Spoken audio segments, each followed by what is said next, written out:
Neal Shapiro. Oh my goodness.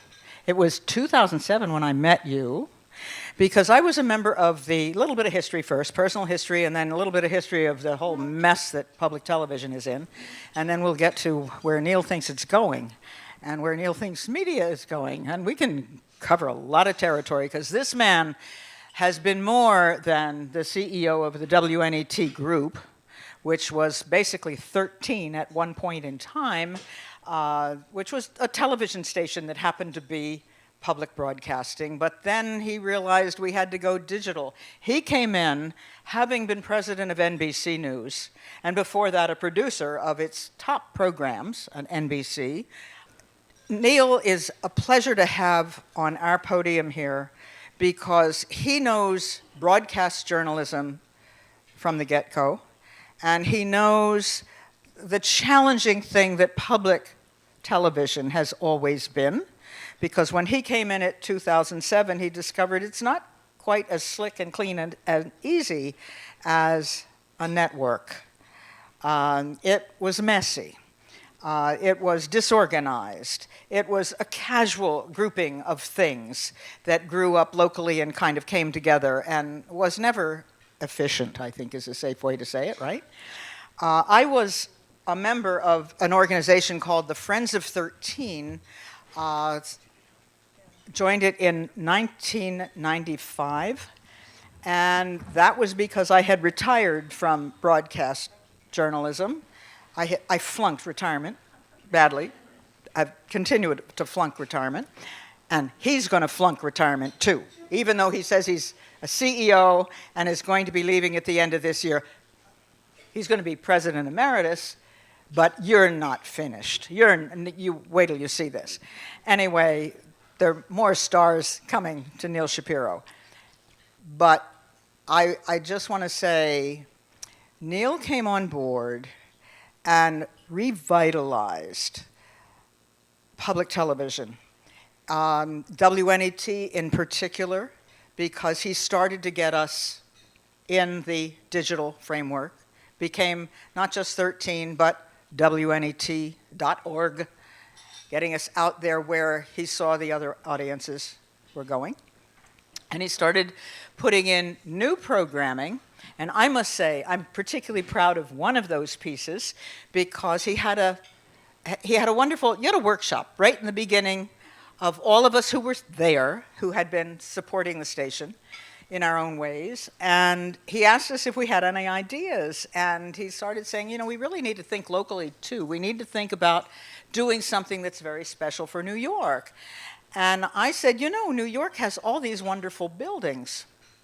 Why don't we do something to talk about and show the public what all of these buildings are? Well, he made Treasures of New York happen, and there's a marvelous library of Treasures of New York, of glorious places that make New York such a special place that we all love to go.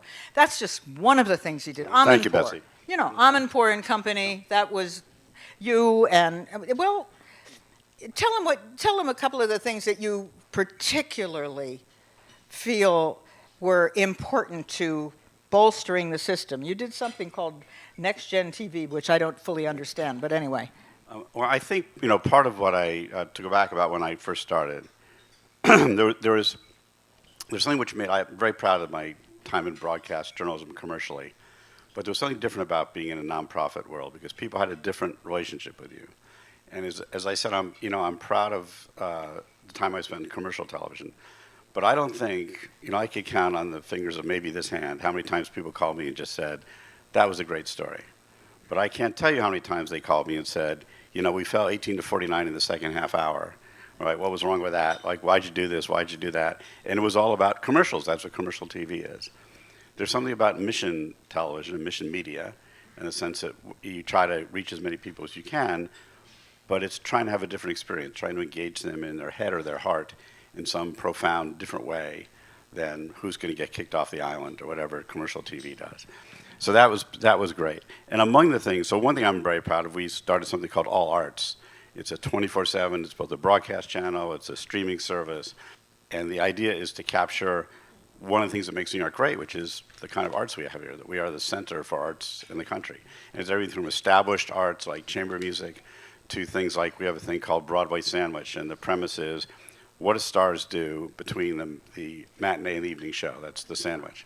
And so, they take you backstage and they show you what they did. So everything from different ways to look at the arts. And I want to really grow that because I think as I look at all the things that media does, I think one of the biggest failures commercial TV has really always had is they don't really do arts and culture. Maybe arts and culture is always dependent on patrons. From the days of the Greeks, it's always been about that. And I think that's one big thing that we can do, especially in New York, that we can do. Is where I think we're on the cutting edge of, I said if we haven't been able to do this, but if we could do more Broadway shows, and it's hard to do it because it's so expensive and the unions often make it prohibitive. But if we'd been doing Broadway shows since the 1950s, we would have had Paul Newman and Robert Redford and James Dean and William Shatner and all kinds of stars who had their early days in Broadway and they went on to bigger things. So now we're trying to find other venues where we're going to find the next generation of great painters and sculptors and authors and playwrights. And that's just one of the things that I think we can do that other people just aren't. Let's get into the whole mess that we're here about, to talk about ultimately the future of public television. So our new president, with an executive order last May, basically said in that order, unlike in 1967 when CPB, the Corporation for Public Broadcasting, was established, today the media landscape is filled with abundant, diverse, and innovative news options.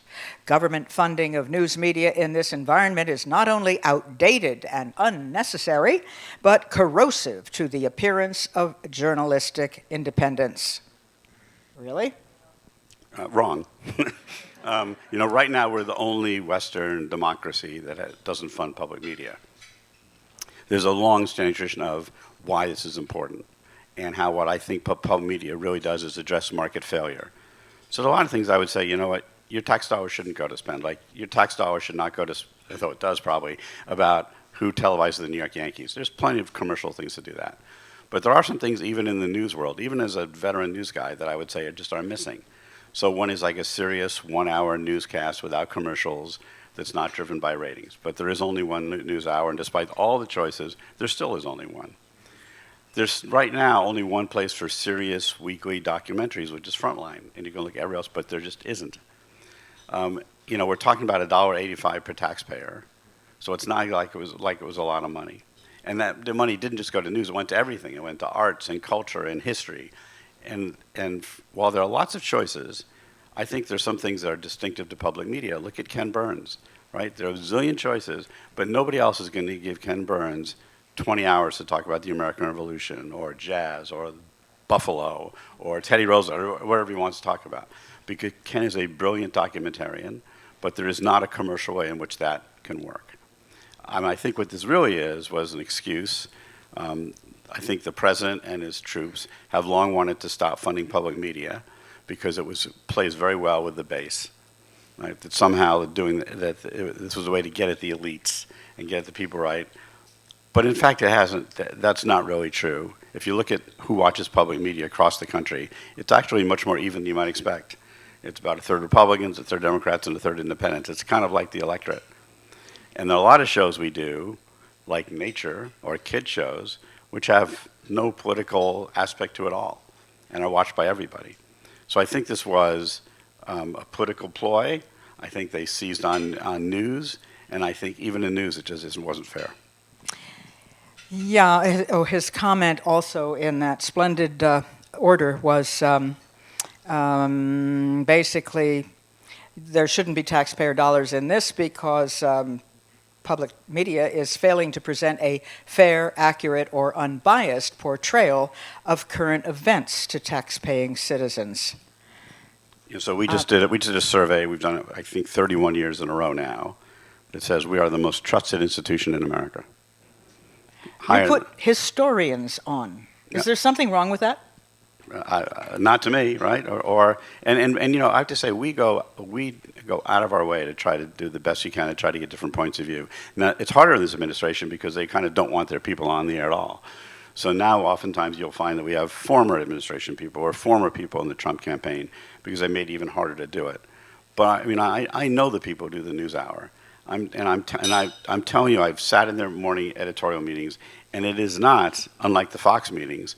They don't say, here's our agenda. They don't say, here is our point of view. They don't say what they want people to think. Or they want this, the question is, what can we add to the story? What different points of view can they get? And oftentimes you'll see, in fact, I would say it's not even especially great television. Like, they don't put two people together to argue. They say, here's 5 minutes from one point of view, here's 5 minutes from another point of view. And they don't get the crosstalk. The crosstalk is what kind of fuels cable news. The crosstalk is all about setting those things up, building up arguments, getting people so you can get, as we say, a lot of fire, but not a lot of heat, right? Just to get people angry at each other. The NewsHour does the opposite. It's how to get people to talk in a very civil way. And if you look around the television news environment, that just isn't there anywhere else. So, getting on with what happened, Trump stripped $500 million in public funding from pub TV, pub radio and TV. The CPB then goes out of business. Pub media has no more public money. Everyone expected the system to collapse. All kinds of stories out there, and some things have happened. The Arkansas Public Media Station already left the PBS system. How many others will follow? Where will your programs go if the stations go under? So we haven't collapsed. That's the good news. We are like a boxer, I'd say. We're staggering. We've been hit hard. We're not down for the count, but there has been damage. So let me talk a little more about what that meant. As Betsy said, $500 million every year to public media, $350 for public TV, $150 for radio. And that money was given to stations. Every station has had to make significant cutbacks. Some of that are in shows that have gone away. For us, shows that got canceled, or you'll see less of them. Like, you're going to see there may be less episodes, new episodes of Nature, less new episodes of great performances. We can't afford to do them. Some shows like American Masters and American Experience are on hiatus and may never come back. No. Yeah. So those are shows because these are expensive shows to do. So those are. So that is something that everybody will see and experience. And because a lot of our programs take a year or two to produce, you haven't seen yet really what the impact is. But you've seen some. So some shows have gone away. We've had cuts. Every station has. I think we've let like 40 people go. We'll have more. I mean, when I started at Channel 13, we had 420. We're gonna have like 280, maybe less. So and those jobs will represent services we will provide less of. As Betsy referenced, there are a few stations already, a couple stations have gone out of business or combined with other stations. But there's something called the Bridge Fund, which is set up, which is the idea to help smaller stations to give them 2 years of funding. So we'll see what happens in those 2 years. How many of those stations will go away? Some might combine with other stations, and that's not the end of the world. But some will just go away. We used to have like 98% coverage. That is 98% of the country, 98.9% of the country, wherever you were, could see a public television station. And that's going to drop. And the tragedy is, in some ways, the areas that will most be hard hit are the areas that need it the most, like small rural areas, especially for people where they may be relying on over-the-air TV, even cable may be too expensive for them. So really, that was their window for impartial news, for arts, for culture, for history, right? And they will lose that. So that may go away. On the other hand, we're staggered, but we're not defeated. We're still publicly supported media. And I know a lot of you already come up and told me you're members, and I appreciate that. And many of you have made extra contributions, and we've seen that across the country. So in dollar figures, the cuts that Betsy made for us, just directly, was about 12% of our budget. So around between $12 and $14 million goes away like that. But there's more money because for most stations, including us, you pay dues to PBS. PBS takes all those dues, and then they give money back to 3 big producing stations, WETA in Washington, GBH in Boston, and WNET in New York. And between us, we produce like 80% of all the content you see on public television. And so that's more money they're not going to be able to give us. So that's why I say shows like American Experience or American Masters may not come back, because they won't be able to give us money for those shows too. the overview of the system. The New York Times had a headline recently that says, the reports of all the fears of the system falling apart are premature. And they got into the surprising amounts of money that are coming in right now from everywhere. And again, the question to you is it enough? Really, where is it coming from? Is it major donors, or is it the small folks, like most of us in this room, who can't qualify with too many zeros after our names, right? Is it the foundations? Now, we've heard about the Knight Foundation that has jumped in to try to help the small stations that are out there that are going under. Because sometimes it's 80% of their budget is strictly coming from public media. So somebody, and the Knight Foundation was, people who were newspaper people to begin with, right? Left their money to this back in the days when newspapers were making money. Anyway, this is these are people who care about public service and people who want to do something. But most foundations, the history of them is they give you seed money. They do it for 3 years, and then you've got to come up with something else in order to sustain it. So what is the long-term prospect? Can this go on? So just to build on what you said, indeed, here's the people are not, corporate America is not really doing very much. That continues to decline. It's been a steady decline. They haven't really stepped up. It's been a range of people. Viewers like you, which is our biggest single source of donation, that stepped up. So I said we lost $14 million I thought we would have. We've gotten back another $4 or $5 million, which is great. So I didn't have to make $14 million worth of cuts, right? I had to make $9 million worth of cuts. I wish I didn't have to make any million cuts. So I'm grateful for everything we had, and that did forestall some of the things, but it doesn't come close to the amount of money that we've lost as a system. And the thing that we're not sure about is I think some of those gifts are people who are responding to the crisis we're in, what we call a Trump bump. But I don't know that they'll be there forever. I think people say, oh my God, you're in trouble, I'm increasing my donation, right? But a lot of people did heroic things for a year or two, but are not going to be able to sustain them. So that money I think is going to drop a little bit. Some foundations have been there, a lot to this bridge fund you mentioned. The other thing I think that is a part of this that we're all doing, and we have been doing it anyway, is to keep looking at our system and saying, what can we do to reduce our cost and be more efficient? And we should do that anyway. When you give us money, my feeling is what we should do is make the best use of it we can. And to me, that means you put the money into the people who provide the content and the content itself. And everything else, we should be really hard about what can we drive out cost. So for instance, we have a joint master control. When I started in public television, almost every station had their own master control, engineers looking at a wall of monitors, all maintaining their own towers, and wildly inefficient.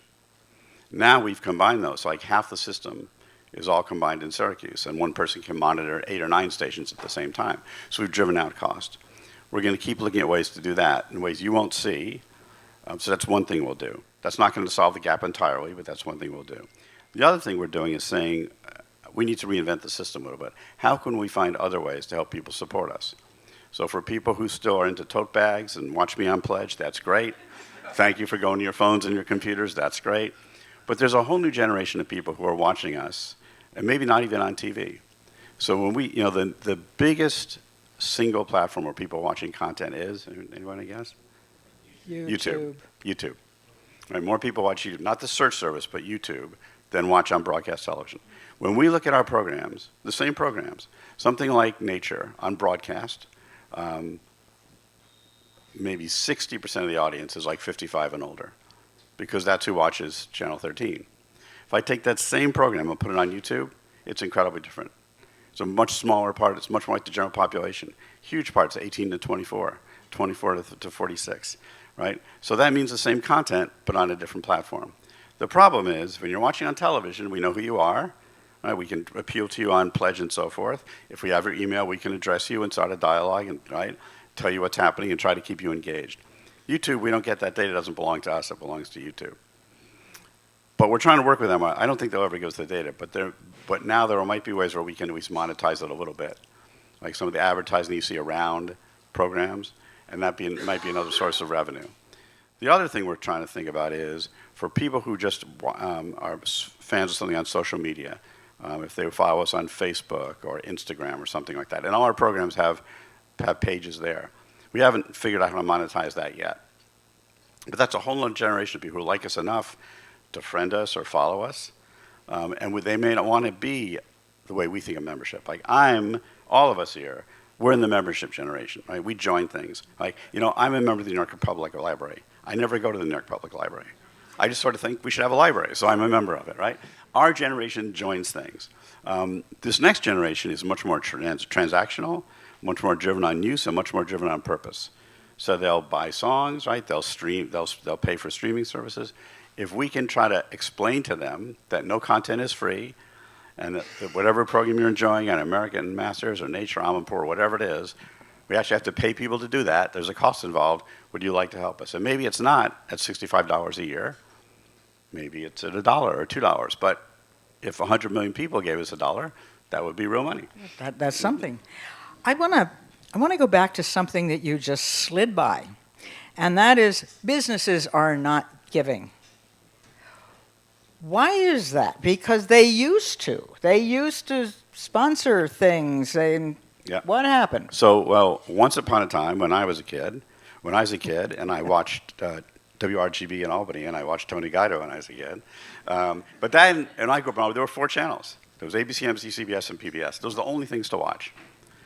And if you were a company and you wanted to advertise, there were the only 4 places you could put things. So companies which wanted to make a statement, they wanted to do a pro-social thing, they wanted either to brandish their corporate brand and or to make their employees feel good. So like Exxon or Mobil would sponsor the Opera or Masterpiece Theater, right? Or over time, a couple things happen. Now there's lots of things to watch. The other thing is that those decisions made by companies are not made so much by the CEO. They're made by the marketing people.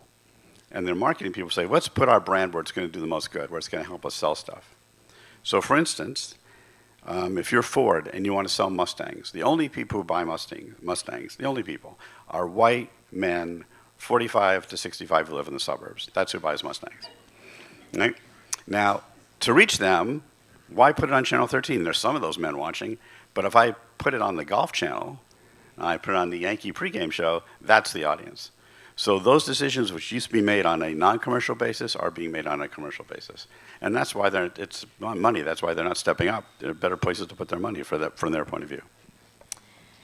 The world has changed. Okay, let's go back to this business of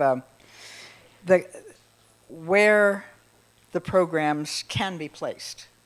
Because it's a wild west out there, really, in the media world. I mean, Trump was right. Things have changed in that sense, and there are lots of places to find stuff. But what do you think? What do you think is likely to happen? Is there enough money coming in to get you into some of these other platforms where you can get enough money back to sustain the programming? Okay. Or are other people going to come in, grab up the stations that might go off PBS, because they'll be up for grabs, right? Will they all become Sinclairs? Okay, that's possible. Or how can a creative mind win this? Because out of every disaster, there's some kind of opportunity. So I think there's a couple things about the different places to put content. We and everybody are trying to figure out how to do this, so we're not alone. And it's changed a lot. And there's good things and bad things about it. So for instance, take Downton Abbey, right, as our biggest drama. But you want to also depart for a second. You want to hear a cool story about how capricious or lucky sometimes you are about programs? Yeah. So Downton Abbey was a show which was made and offered, and everybody passed on it. PBS passed on it. We said it's like upstairs, downstairs. We did it. All the networks passed on it. Didn't have any American distribution. Elizabeth McGovern's husband is a director. So he went to the table read one day while they're, table read when you sit around, you're not shot anything, they're just running it through. And he said, this is great. And he called the head of at GBA, a Masterpiece Theater in Boston, And he said, I'm listening to this table read. It's unbelievable. And Maggie Smith is funny, and her ad-libs are even funnier than what's in the script. You have to get this.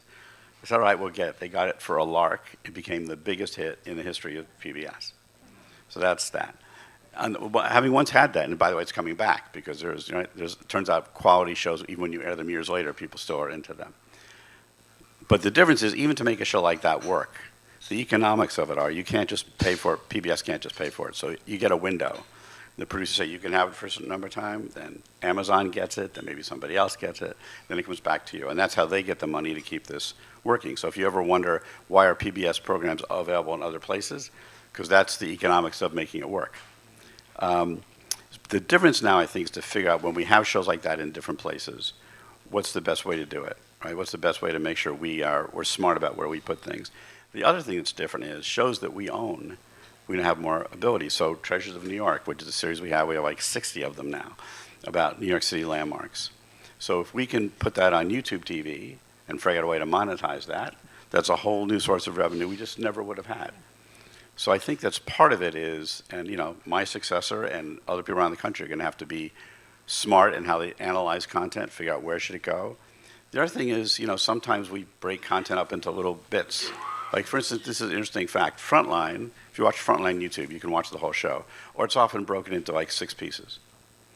And viewers, especially younger viewers, don't watch them in order. Like, they want to be, I think I'll watch 2, then I'll watch 3, I'm going to skip 1. It's ironic because as storytellers, we put so much agony into how we're going to roll these things out. But the fact is, people want a little more, especially younger viewers, a little more governance, ownership about what they want to watch and where they want to watch it. And that's the world we live in now. So we talk about, we have a World 1 audience and a World 2 audience. The World 1 audience is us. People who grew up, they watch linear television or they stream things, but they kind of will watch something the way which the producers intended you to watch. Right? That's how they appreciate it. And they'll often watch linear TV, right? Or they'll sometimes stream things, but they're less hunting about where they want to find stuff. Younger generations will watch what they want to watch, where they want to watch it, on the device they want to watch it, often in the order they want to watch it. So you have to give them that ability to do it. Having said that, there are people, when they get engaged in seeing something like that, it often leads them back to like the mothership. So I've had young people say, I found this show. I was doing this research project, and I needed to know about the Middle East, and I watched the show called Frontline, and it's really good, and now I watch it all the time, right? So there are ways in which we can get younger people to say, take a bite of this, right, and now come back and watch the whole thing. There is some hope there. Oh, one more thing you asked me about stations. I'm not sure what's going to, because many of the stations are non-commercial stations. So like Sinclair, people aren't going to get those. So they may just go dark. The only people who sometimes want those stations are Christian broadcasting, and they generally want radio stations, not TV stations.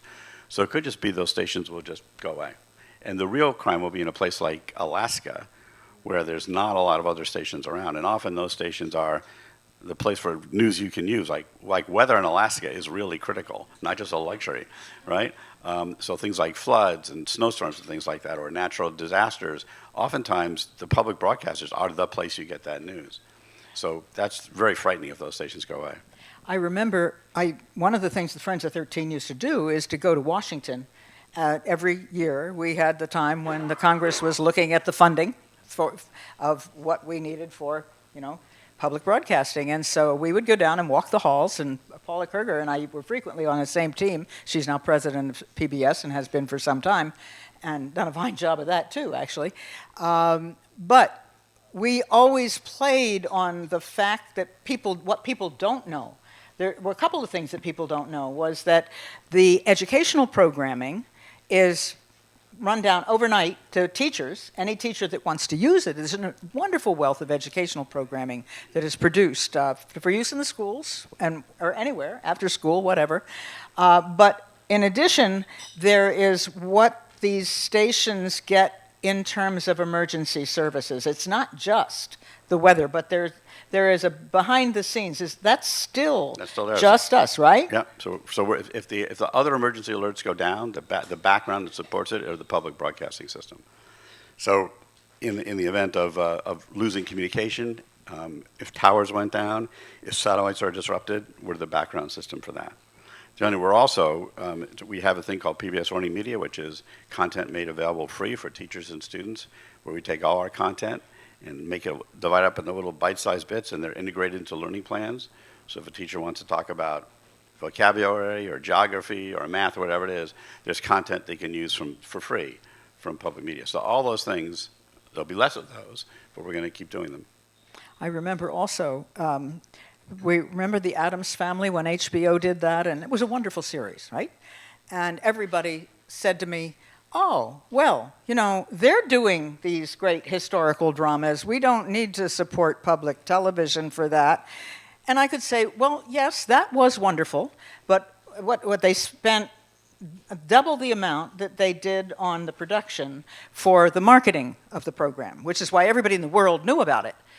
We do that kind of programming every day, 24/7, but have no marketing budget at all, and therefore nobody knew about it. Well, there's a problem there. Got to get better on the marketing, but I just throw that out there because it was a good thing to do back then. But I think they're often, according to all the choice you have, there are plenty of good dramas and things you can find on streaming things. So I don't suggest we're the only one in some things, but I think even in the world of drama, there's kinds of like sort of the period dramas and costume dramas are much more within public television's wheelhouse. The ability to kind of get other dramas around the world are much more within public television's wheelhouse, and its decisions are not made by, you know, fractions of a point about are enough people watching this to continue it or not. Where there's a kind of very scientific view about Netflix, about how they do things, if something comes back or not. Even if it's really good, there are not enough people to watch it, season one, and that's it, right? And those decisions are made all from a purely profit point of view, and that's okay. That's what they are. Ours are made a lot more about mission. Like, is this important? Does this appeal to people? Are we doing things others aren't going to do? Then we're going to stay at it. there's always, I think I said this before, there can be opportunities in disasters. And I was interested in reading that one of the things that happened in Philadelphia at this time was there are two stations. The Penn State station was weak, that covered most of the state, but financially had troubles. But you have a powerhouse station, WHYY, in Philadelphia, and they merged. So that now there is one strong station in Pennsylvania. And is there more of this that can happen that can survive this? Yes, and there are plenty of small, struggling stations where they can merge and save money. And stations, one more thing stations should do differently is we have to ask ourselves how much of a brick and mortar business do we need to be in, right? So we're moving from one side of town to the other, and we're moving from 110,000 square feet to 40,000 square feet. And in part we have less people, but also we work on a staggered basis now, so less money I can spend on rent is more money I can spend on programs. What about NJPBS? Something's happening there that has to do with the money. So we had for 14 years, 14 years ago, Governor Christie said there shouldn't be public television in New Jersey. So we stepped in and said that was wrong. We fixed it, we operated, but we never were able to make any money at doing it. When our agreement was up this year, they said, we want you to sign for another 7 years. I said, we can't do that. So now there's two groups in New Jersey, or several, they're going to bid to be the next station, and we will help them do it. But New Jersey is going to be run by people in New Jersey, which is probably appropriate. I wanted to say, are we a room full of dinosaurs? But, we people who like symphonies, and we read long articles and actually even books, and we watch an hour-long newscast and all of that, and everything today is going in the direction of fast, noisy, bumpy, colorful, TikTok. I mean, is there really a future for enough people who get a sense of what we have, what WNET has, what PBS has to sustain it? Yes. I think there's a couple things. While it's true there's an age of TikTok, at the same time, and two things can be true at the same time. If you look at YouTube, the things that do best are things that are are the longest things. So 1 hour does better than 6 10-minute segments on the same thing. So there is an audience out there, and that's not just an age audience, that's a younger audience too. So compelling stories, well told, will still drive audiences. I think I think when the audience 40 years from now is going to walk into their apartments, and the TVs are going to be bigger and thinner and cheaper, and there's still going to be an audience that says, I don't want to program myself. I want to sit down. I want someone else. I want to flip on something and know someone else is doing it for me. And I think there'll still be an audience for that. And I think there'll still be people who appreciate great quality media, and we just have to make it easier for them to support it, but they will. I love hearing that. Now, I'm going to have to turn this over to the audience because we have people out here who have questions. I've lost track of the time. I hope we still have time for that. But one thing before Tony gives you the mic, raise your hand if you have questions. Okay, the future for Neal Shapiro. You, like me, are going to flunk retirement. I know it. What are you going to be doing next? If you don't know, what would you like to be doing next? I don't know what I'd like to do next, and I'll be working at least through December, so I am focused on that. But when I think what I'd like to do and what I've been privileged to do, I like finding some way to give back. I like finding how to make things better or more efficient and how to reach more people, and whether that's in the nonprofit world or the for-profit world or, and I love, one thing I've loved about this job is I have a lot of interests. So, if any of you watch me on Saturday night, I love movies, but I love history, I love politics, I love art. I've been so lucky with all arts to get exposed to even more kinds of this wonderful city we live in. So I'd like to find some purpose, and I don't know what that'll be. Neal, well, I would like you to switch back to your news hat. Yeah. I want to run a proposition by you. My view of the last election is that the press lord of the moment is actually Elon Musk, and that setting aside his $240 million in cash that was on the record, I think he completely influenced the 300,000 swing voters in 7 states with billions of lies on X. What do you see with regard to Musk and the next election? And by the way, how is he treating public television? So far, I think we're not on his radar in any way, good or bad. So I guess that's that. I think, as you said, it's 300,000 voters in 7 states. Really, it's a close election in the sense it could have swung the other way. I think X is a part of it. I think the Democrats' decision not to really engage that audience, not to go on podcasts that they thought were unfriendly, looking back, was probably a bad decision. I do think that if you look at the election, there's, 30-40% on each side that's not going to change their mind, so the battle is over that middle ground. And I think the battleground is going to be to try to find ways to make your candidate, whoever it is, seem authentic in as many platforms as you can. And I think that any candidate thinks they are just talking to the rank and file is a big mistake. In retrospect, I think the Kamala's team decided sort of the angry white male voter was someone they couldn't get. I think that was, if they had gotten just some of them, they might have won. Michael Searle, former Silurians president. My question is a hard one. How did you let this happen? You must be very bad lobbyists. Did people in public media, including yourself, go to Congress people and, especially given that this wasn't their failure to appropriate money, they pulled back money they had already appropriated. How did you let that happen? Did you meet with any Republican congressmen to try to get them to change their minds? We met with a lot of people, including some Republican congressmen. I remember I sat with Senator Schumer and said, Senator, you've been here a long time. Is there any chance that our funding would go to zero? He goes, let me tell you something. I've been here a long time. That's not going to happen. It's going to be a painful vote. Everybody knows Republicans. It's going to be performative. But at the end of the day, they're not going to get a majority. We lost by 3 in the House and 2 in the Senate. So we came close. It was not for lack of trying. Everybody in public media was all over the Hill. We met with a lot of people. We met some Republicans who said, we're with you, and then at the end of the day, they weren't. You talk about getting the public involved, and that's a tote bag and a few dollars at a time. Well, that's how one half lives. But there is there's an enormous other half that is fantastically wealthy. You look at an athlete signing a $250 million contract or a movie star making $50 million.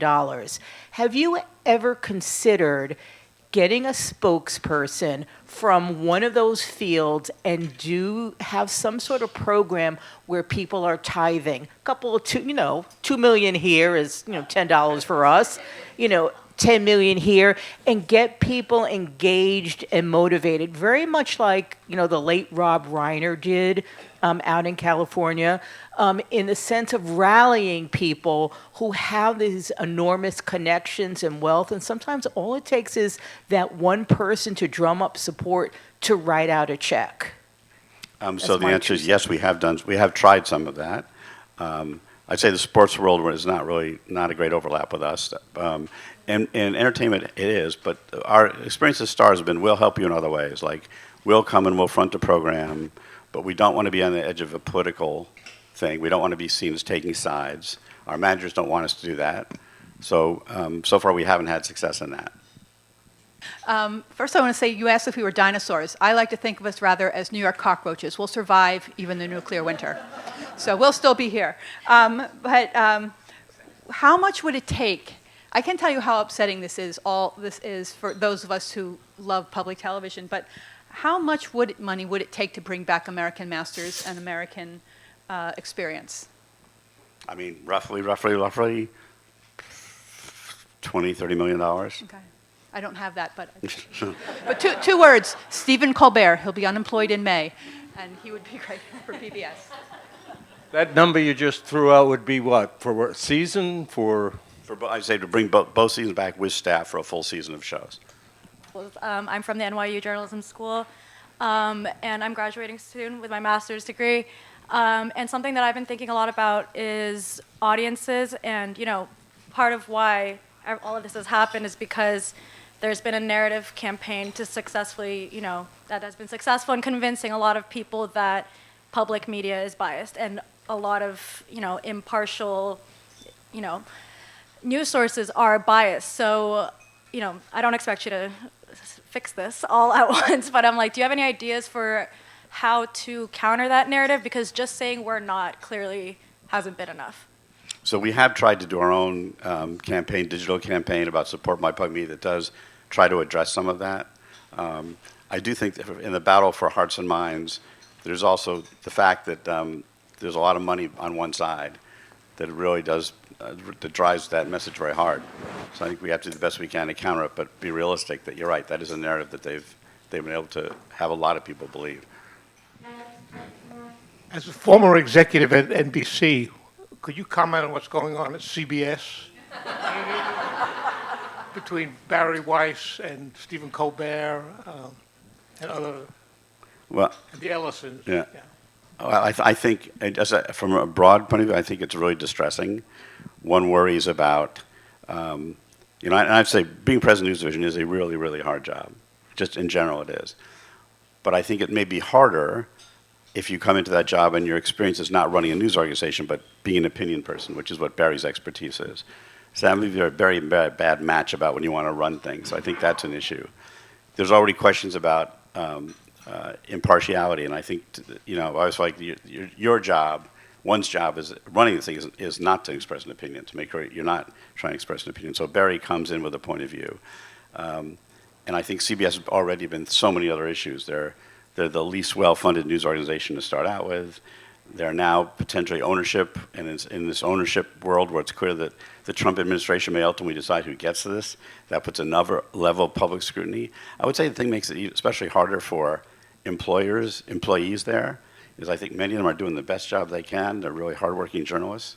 And it's harder once upon a time, CBS News meant the Tiffany Network and was the place that Edward R. Murrow and Walter Cronkite. And frankly, when I was at NBC, they looked, I remember when I started at ABC, they looked down and I was like, ABC News, you must be kidding. Like, we're CBS News, like, we're the best. I don't know if they're thinking that now, but I think the public doesn't. It's hard to maintain that point of view when they see all the other things that are going on at a corporate level that I think can tarnish the brand. My question is about this next generation that you were describing. And I'm just wondering, is there an economic argument Meaning, if I look at my own streaming services and the amount I'm paying for Prime, Netflix, Hulu, on, and then I look during fundraising week, what it costs for membership to get a tote bag. There's such a disparity. It's such a bargain.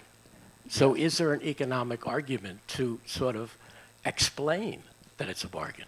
Yeah, there is, and sometimes if you hear me in my spiel, I'll talk about that, like how this, I talk about how our Saturday night movie is free, just saying what it costs to take a family to the movies these days. Right? So we do try to talk about that. I think part of the decision people are going to make about streaming is there are too many options, there are too many choices, and there's bound to be some consolidation. But people clearly, the irony is when they blew up the cable bundle, and people thought that'd be great because now you wouldn't have to pay for channels you didn't watch. Now people are spending more money to get more media, and it's less convenient than it's ever been before. And now people spend all their time trying to, who has it, how do I find it? It's it's inefficient. It's not good for the consumer. I think that will coalesce. And when that coalesces, maybe that's another opportunity to remind us about that. But the other issue we have that nobody else has is we give our product away for free. Right? You can watch public television for free, right? A lot of our stuff that will always be in front of the paywall. News will always be in front of the paywall. That's not the Netflix game or Amazon or any of those other people. So in that sense, we're at a disadvantage and advantage. Easier to say to philanthropists, you should support us. But from a consumer point of view, we're just one more thing to subscribe to. I worked in public media, public radio for 25 years, so well acquainted with the ongoing defunding threats that went on for so many years and all of the work, to answer your question, that went into talking to legislatures and Congress.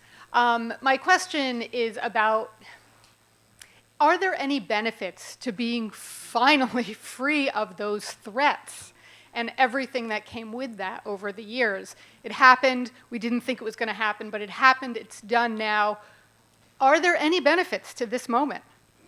There are a couple, I think. One might be, once again, people now realize you can't just say my tax dollars pay for this thing. So if you care about it, you should help. The other, I never really saw this, but to the degree anybody felt like they shouldn't run a certain program because they're worried about reaction from Washington, those days are gone. You can just run it, right? I never really felt that, but maybe smaller stations have felt like I'm worried about standing up because we're jeopardizing our support. So presumably those days are gone too.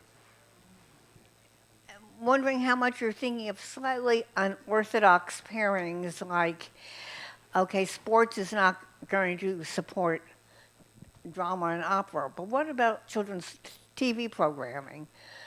Why not get, big sports behind CTW and things like that? Or, go to the big auction houses for Antiques Roadshow. Is there anybody who's trying to make those kind of weddings? Yeah, there are, and we've had some success, but never at a big scale. So in fact, we do have an auction house that is the local supporter for Antiques Roadshow sometimes. In kids stuff, we're very careful about putting commercial messages around kids programming. We've had very little success on the kids front. And once again, that's because I think there's so many other places to get to kids content these days. And we're very careful about preserving it. But the other thing that's a fact is, as the media universe has expanded, the size of our footprint is smaller, right? We're not just one of 4 channels anymore. We're one. So for people who said, like, I want to give you money and I want to know it's reaching lots of people, it is, but not really as many people as it did before, or as many people you could reach putting it somewhere else. It's the hits, isn't it? It's the numbers. It's the Yeah, Wow. Fox and Disney merged because they didn't think they were big enough alone. So Fox and Disney have to merge to get a big number. It gives you a sense how small we are in the universe.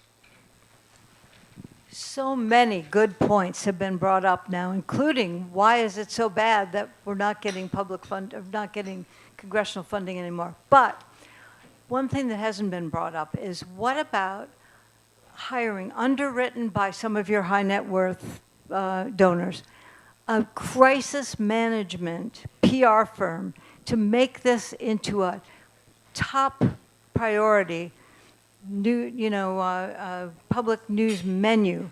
Look, we're losing this, and your electeds are supine, and it's and just start from there and get the public involved. We're not going to have big marches like in Minnesota, in Minneapolis. But we can have campaigns that really bring this up to the top of the agenda that the public is listening to. So we do have such firms, and their advice is there may become a time for that, but right now is not the time for that. You have to pick your moment, try to decide when you want to crest on around other news, and right now there's so much else going on, this is not the time. I'm just asking, what can we look forward to? That's all. You can still look forward to a ton of other great PBS programming coming, new seasons of all the shows you love, and I can promise you behind the scenes, there are people who love what we're doing and dedicated to do it and want to keep serving you forever and ever on all the platforms you want to watch. Thank you very much, Neal Shapiro. What do you think?